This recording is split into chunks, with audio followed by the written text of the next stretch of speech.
Trump nukes FEMA. He smashes The View and he destroys the Bank of America for their canceling of conservative banking. That's my bank, by the way. Welcome to the Doug TenNapel channel.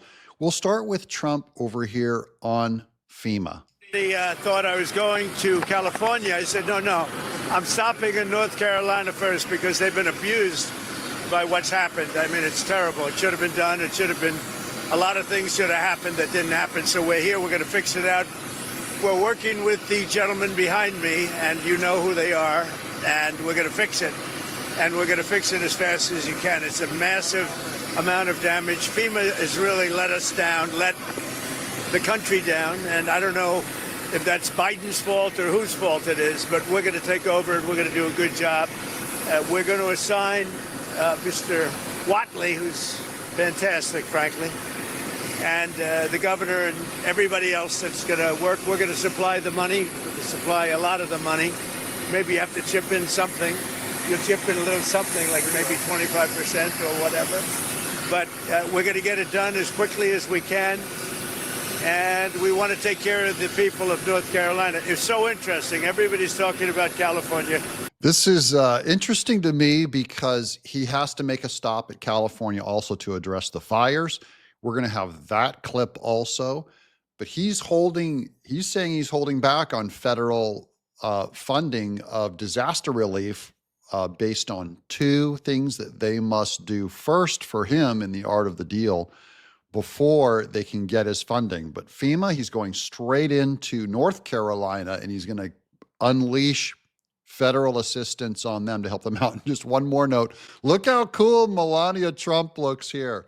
She's rocking the beanie hat and sunglasses. And I think she's an amazing, has an amazing fashionable taste. She makes anything look cool, I guess. It's a mess.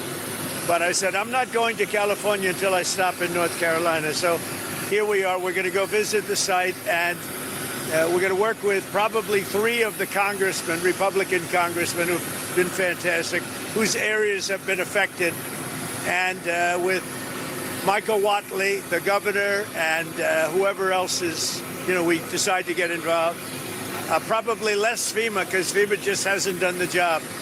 And we're looking at the whole concept of FEMA. I like, frankly, the concept when North Carolina gets hit, the governor takes care of it. When Florida gets hit, the governor takes care of it, meaning the state takes care of it. To have a group of people come in from an area that don't even know where they're going in order to solve immediately a problem is something that never worked for me. But this is probably one of the best examples of it not working. And there's been some others, like in Louisiana, etc. So he is reversing kind of the FEMA strategy. That's his technique, and I think it makes a lot of sense, certainly on local governance. North Carolina is going to be better at spending money and fixing things. Florida is going to be better at spending money and fixing things because they know their people better, and including Louisiana, going all the way back to FEMA helping with that Hurricane Katrina that was also politicized. Because one of the problems that FEMA had was they didn't understand the geography of North Carolina, even where the population distribution was. They were so inefficient and so they're not even as passionate or moved about it, apparently, because they're from outside the state. So we're going to be doing something on FEMA that I think most people agree. I'd like to see the states take care of disasters. Let the state take care of the tornadoes and the hurricanes and all of the other things that happen. And I think you're going to find it a lot less expensive. You'll do it for less than half, and you're going to get a lot quicker response. So that seems to be the recommendation, but we'll be making that recommendation over the next couple of weeks. We're going to go to the site now, and we're going to figure out a plan for really demolition and cleaning, because not a lot's been done. And we're very disappointed in the Biden administration, but we're going to make up for lost time.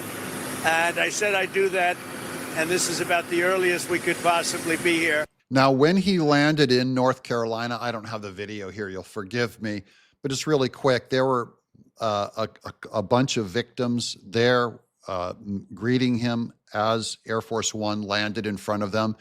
And Trump went around and shook their hands, but also Melania Trump went and she was hugging the women, the female victims. I thought that was a really cool political moment. Now, this is just on a side note. This is Trump getting off of Air Force One. I'll turn the sound down because it's a little loud.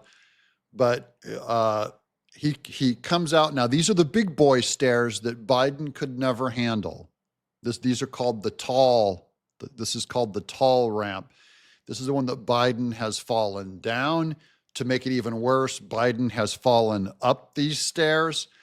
And you never thought that this was a huge presidential attribute to be able to walk up and down stairs until you were victim of the last 4 years of Biden, where you were just terrified. Is this guy going to die on these stairs? Now, here's Joy Behar on The View. This is about, I'm always looking at where are the Democrats at. She's saying there's infighting on the Democrat side. Trump's back in the White House. Republicans control both the House and the Senate. So Democrats aren't just unhappy about this, they're turning on each other. That's what the left does. They always turn on each other. Rip them apart. I say let them fight. That's right. The Hill reports that Jill Biden is mad at Nancy Pelosi after she called for her husband, Joe, to step down. You remember that? And that Kamala Harris feels dissed by Joe Biden for saying that if he had stayed in, he would have won the presidency. Congress is also butting heads about the best path forward. So how long can they afford to hold a grudge with each other before working on a plan to get power back?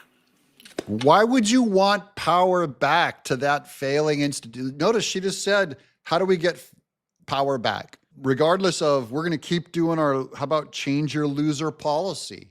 How about change your loser, crazy, insane, unappealing candidates? None of that, just how do we get power back? I ask you. I was going to defer to the Democrats, but I'll go ahead. Elisa Farrah Griffin was going to defer to the Democrats, but there's no answers there. You might as well be the Republican and take charge of that whole conversation. Now, this is some incredible news regarding the March for Life, which is today.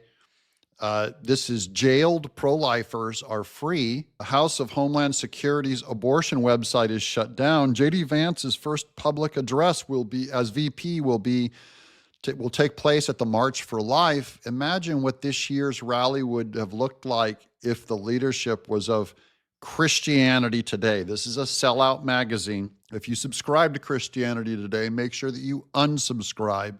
They're anti-Trump, pro-Kamala Harris, anti-life. They're Christianity in name only. If they had gotten their way and Kamala Harris had won. Now, here's the headline from Daily Wire exclusive. J.D. Vance's first speech as vice president to be at the National March for Life. Vice President J.D. Vance will speak at the National March for Life in Washington, D.C. on Friday. The Daily Call will first report.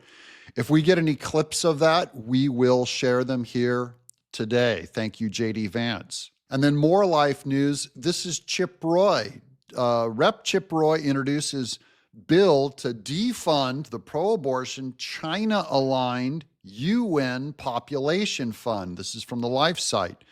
Now, that fund, Trump has already reversed, famously, the Mexico City order that keeps us from funding international abortions. This is a further one to find an excuse to defund this UN population fund, which is to help manage populations around the world. And by manage populations, they mean perform you-know-whats. And this is a really cool video clip because Trump is at the World Economic Forum under Charles Eat the Bugs Schwab. He faces the president. This is one of the guys, one of the main leaders of Bank of America, about canceling Christian banking. This opened up a huge controversy, and we'll go into the swirl in a minute. But here's Trump's first statement facing the head of Bank of America. And by the way, speaking of you, and you've done a fantastic job, but I hope you start opening your bank to conservatives, because many conservatives complain that the banks are not allowing them to do business within the bank, and that included a place called Bank of America. They don't take conservative business, And I don't know if the regulators mandated that because of Biden or what, but you and Jamie and everybody, I hope you're going to open your banks to conservatives because what you're doing is wrong. Burn. Mr. President, I'll say that your friend Gianni said hello, told me to tell you hello, and we look forward to sponsoring the World Cup when it comes both this summer for the club and next year. So thank you for getting that for the United States. And by the So Trump just ripped the hell out of Bank of America. And as we look forward to you funding the World's Cup. Shut up. So that conversation triggered this statement from Bank of America. Bank of America serves more than 70 million clients, and we welcome conservatives. No, you don't. You lying liars. We would never close accounts for political reasons and don't have a political litmus test. That's a lie, and this is where it's proven. Now, here's Charlie Kirk first.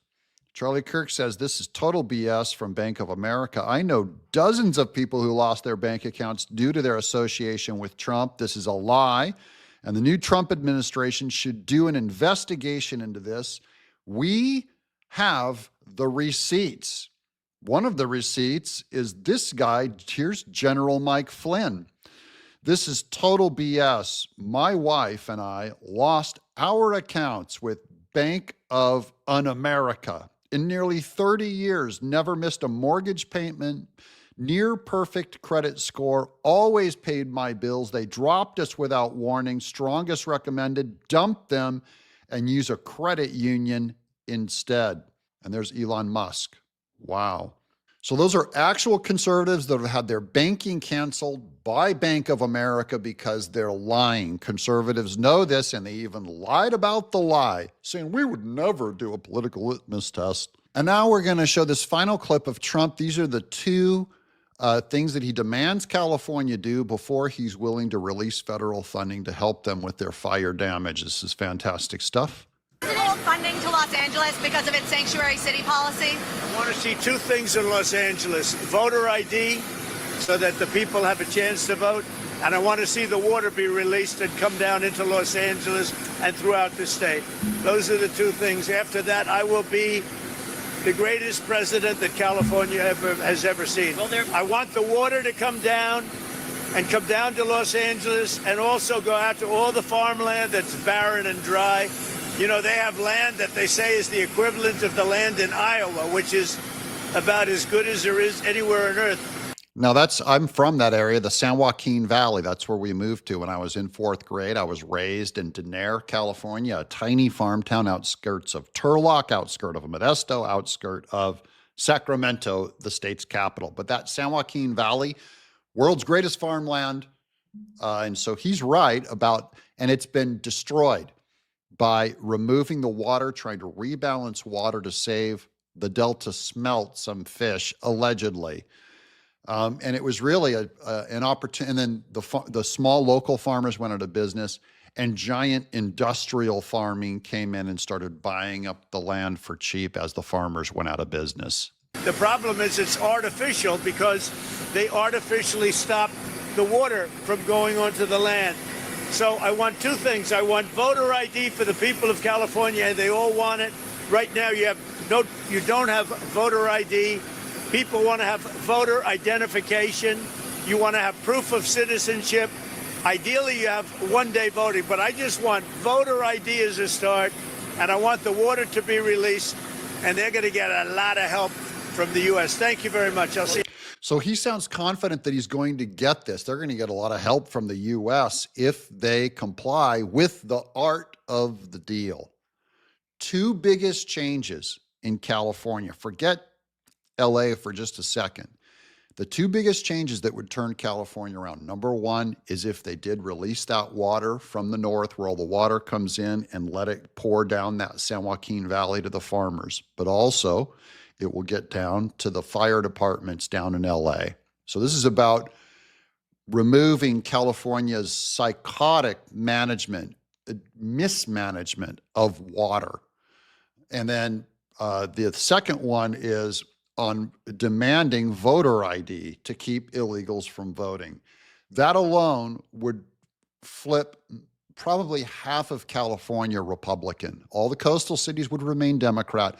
but it would open up the rest of the state to have Republican leadership that would naturally save California long term. That's all I got for you today, guys. Thanks for watching. We got more news to come. If you want to see more news, you don't want to miss out on any of this stuff that I'm bringing you guys. I'm trying to bring you the major news events that I really would feel bad if you didn't know about during the day. There's another video coming up here. And look, you can subscribe right here. I'd love to have you guys as a subscriber. Get me over 60,000 subscribers. I'm Doug in exile.